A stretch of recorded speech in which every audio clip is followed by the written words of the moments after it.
அனைவருக்கும் வணக்கம் மக்களே. இந்த ஒரு வீடியோவில் நம்ம எதை பற்றி பார்க்க போகிறோம், என்ன அப்டேட்டை பற்றி இன்னைக்கு தெரிஞ்சுக்க போகிறோம் அப்படின்னு கேட்டிங்கன்னா, ரேஷன் அட்டை வைத்திருக்கக்கூடிய அனைத்து குடும்ப தலைவிகளுக்கும், குறிப்பாக வறுமை கோட்டிற்கு கீழே இருக்கக்கூடிய ரேஷன் அட்டைகளுக்கும், நடுத்தர குடும்ப அட்டைகளுக்கும், இன்னும் குறிப்பாக சொல்லணும் அப்படின்னா என்பிஹெச்ஹெச், பிஹெச்ஹெச்ஏஏஒய் இந்த 3 வகையான ரேஷன் அட்டை வைத்திருக்கக்கூடிய அனைத்து குடும்ப தலைவிகளுக்கும் மிகப்பெரிய ஒரு ஜாக்பாட் அறிவிப்பும், அதே போல புதிய விதிமுறைகள் 3 திடீர் மாற்றங்களாகவும் அறிவிச்சிருக்கிறாங்க. இந்த 2 மாற்றங்களை பத்தி தான் தெளிவா துல்லியமா நம்ம பார்த்து தெரிஞ்சுக்க போறோம். அந்த 3 முக்கிய திடீர் மாற்றங்கள் என்ன, அதே போல இந்த மாற்றங்கள் எல்லாமே இந்த 2026ஆம் ஆண்டு சட்டசபை தேர்தல் நெருங்கி வரக்கூடிய இந்த நேரத்துல தான் திடீர்னு வெளியிட்டிருக்கிறாங்க. இது எல்லாமே கட்டாயமா நீங்க பண்ணணும். அப்படி இல்லைன்னா உங்களுடைய ரேஷன் அட்டைகளே முழுமையாகவே ரத்து செய்யப்பட வாய்ப்பு இருப்பதாகவும் சொல்லியிருக்கிறாங்க. ஸோ தெளிவா பார்க்கலாம். அது மட்டும் இல்லாம மிகப்பெரிய ஒரு ஜாக்பாட் அறிவிப்பும் ரேஷன் உரிமையாளர்களுக்கு, குடும்ப தலைவிகளுக்கு அறிவிச்சிருக்கிறாங்க. ஸோ அது எப்படி நம்ம தெரிஞ்சுக்கிறதுன்றதை தொடர்ந்து பார்க்கலாம். ஸோ அதற்கு முன்பாக நமது கவர்மெண்ட் ஜாப் டெய்லி அப்டேட் சேனலுக்கு இப்பதான் நீங்க ஃபர்ஸ்ட் டைமா முதல் முறையா நமது சேனலை பார்க்குறீங்க, நமது வீடியோவை பார்க்குறீங்க அப்படின்னா மறக்காம சப்ஸ்கிரைப் பண்ணிட்டு பக்கத்துல இருக்கக்கூடிய பெல் பட்டனை கிளிக் பண்ணி ஆளுன்ற ஆப்ஷன்ல போட்டு வச்சுக்கோங்க. அப்பதான் நம்ம போடக்கூடிய அரசு தரப்புல இருந்து வரக்கூடிய மத்திய அரசு வெளியிடக்கூடிய மிக மிக முக்கியமான அப்டேட்ஸ் எல்லாமே உடனுக்குடனே ஈஸியாவே துல்லியமாவே தெரிஞ்சுக்க முடியும். சரிங்களா? சரி, ஓகே, வாங்க வீடியோக்குள்ள போயிட்டு இதற்கான முழுமையான அப்டேட்ஸ் என்ன ஏதுன்றத தெரிஞ்சுக்கலாங்க. மறக்காம ஷேர் பண்ணுங்க. ஸோ இங்க தெளிவா நமக்கு மென்ஷன் பண்ணி சொல்லியிருக்காங்க. என்னன்னா, ரேஷன் கார்டு புதிய ரூல்ஸ் அண்ட் ரெகுலேஷன், புதிய விதிமுறைகள் அமல்படுத்தப்பட்டிருக்கு. அது என்னன்றத தெளிவா பார்க்கலாம்.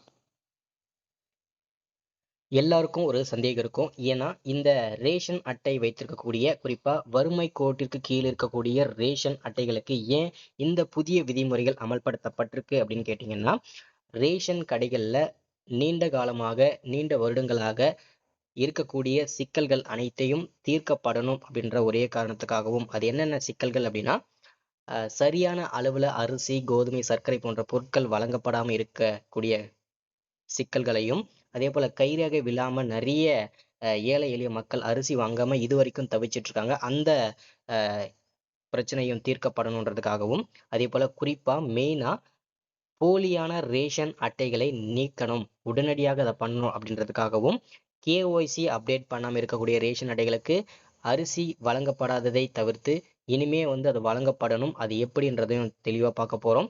ஸோ இந்த எல்லாமே தான் புதிய விதிமுறைகள் அமல்படுத்தியிருக்காங்க. ஸோ இது எல்லாமே என்ன பண்ணணும் அப்படின்றதுக்காக தெளிவா பார்க்கலாம். ஸோ 2025ஆம் ஆண்டு இறுதி வரைக்கும் கிட்டத்தட்ட 3 கோடி போலியான ரேஷன் அட்டைகளை கண்டறியப்பட்டு அதை பார்த்தீங்கன்னாக்க உடனடியாக நீக்கியிருக்காங்க. இதனால தமிழக அரசுக்கு ஆண்டுக்கு 20,000 கோடி வரை இழப்பீடு ஏற்பட்டிருக்கிறதாகவும் கணக்கெடுக்க அமைச்சிருக்காங்க. சரிங்களா? ஸோ அதே போல இனிமே இது எல்லாமே டிஜிட்டல் முறையில் ஆக்கணும், ரேஷன் கார்டை இனிமே டிஜிட்டல் முறை மயமாக்கணும், அதே போல வெளிப்படைத்தன்மை ஆக்கணும் அப்படின்றதுக்காக என்னென்ன புதிய விதிமுறைகள் கொண்டு வரப்பட்டிருக்கு அப்படின்னு கேட்டீங்கன்னா, புதிய விதிமுறைகள்ல பல அம்சங்கள்ல உள்ளடக்கி கொடுத்திருக்கிறாங்க இந்த ரேஷன் கார்டு மாற்றங்கள்ல. அதுல முதலாவதா கேஒய்சி. சரிங்களா? கேஒய்சி பண்ணாத அனைத்து ரேஷன் அட்டைதாரர்களுமே உடனடியாக ரேஷன் கடைக்கு சென்று உங்களுடைய ஆதார் அட்டையுடன் உங்களுடைய மொபைல் நம்பர் இணைச்சப்பட வேண்டும். ஸோ இது எல்லாமே கட்டாயமாக்கப்பட்டிருக்குங்க. அதே போல அனைத்து அட்டைதாரர்களுமே ஆதார் அடிப்படையிலான பயோமெட்ரிக் சரிபார்ப்பு செய்ய வேண்டும். இது போலியான ரேஷன் அட்டைகளை உடனடியாக அகற்ற உதவும் அப்படின்னு சொல்லியிருக்கிறாங்க. அதே போல இரண்டாவதா பாத்தீங்கன்னாக்க ஆதார் இணைப்பு கட்டாயம் அவசியமா நீங்க இணைச்சிருக்கணும். அப்படி இணைக்கப்படலை அப்படின்னா இந்த மாதத்தோட இறுதிக்குள்ள உங்களுடைய ரேஷன் அட்டைகள் முழுமையாகவே ரத்து செய்யப்படும். அடுத்தடுத்த மாதங்கள்ல இருந்து உங்களுக்கு வழங்கக்கூடிய மானிய விலையில் வாங்கக்கூடிய ரேஷன் பொருட்கள் முழுமையாகவே நிறுத்தப்படும். அதோடு சேர்த்து உங்களுடைய ரேஷன் அட்டைகளும் முழுமையாகவே ரத்து செய்யப்படும் அப்படின்னு சொல்றாங்க. ஸோ அதே போல மூன்றாவதா மிகப்பெரிய ஒரு ஜாக்பாட் அறிவிப்பு என்ன அப்படின்னு கேட்டீங்க இல்லையா? ஸோ அதுதான் ஒரே நாடு ஒரே ரேஷன் அட்டை. சரிங்களா? அது பாத்தீங்கன்னாக்க இனிமே 28 மாநிலங்கள்ல 80 கோடி பேர் எங்க வேண்டுமானாலும் ரேஷன் பொருட்களை மானிய விலையில் வாங்கிக் கொள்ளலாம் அப்படின்னு சொல்லியிருக்கிறாங்க. ஸோ இனிமே இன்னும் வரக்கூடிய மாதங்கள்ல இருந்து அனைத்து ரேஷன் கடைகளிலுமே சிசிடிவி கேமராக்கள் கட்டாயம் பொருத்தப்படும். இது போலியான ஒரு ரேஷன் உரிமையாளர்களையும் அதே போல குற்றங்கள், அதாவது ரேஷன் பொருட்களை விற்கிறாங்கன்ற ஒரு குற்றவியல் இருக்கு. ஸோ இது எல்லாமே தடுக்கப்படுறதுக்காக இந்த சிசிடிவி கேமராக்கள் மிக மிக உதவிகரமாக இருக்கும் அப்படின்னு சொல்றாங்க. சரிங்களா? ஸோ இது மிகப்பெரிய ஒரு ஜாக்பாட் அறிவிப்பு தான் நமக்கு. அதே போல இதனால என்னென்ன பயன்கள்லாம் அளிக்கும் நமக்கு அப்படின்னு கேட்டிங்கன்னா, கேஒய்சி பண்றதன் மூலியமா போலியான ரேஷன் அட்டைகள் வந்து அகற்றப்படும். அது அகற்றப்பட்டாவே ஏழை எளிய மக்களுக்கு முழுமையான அளவுல அரிசி, கோதுமை போன்ற அ பொருட்கள் வந்து இலவசமாகவே சரியான நேரத்துல கிடைக்கும் அப்படின்றது தான் இதோட கருத்துங்க. சரிங்களா? ஸோ எல்லாருமே கேஒய்சி அப்டேட் பண்ணிடுங்க. ஆதார் இணைப்பு அவசியமா பண்ணிடுங்க.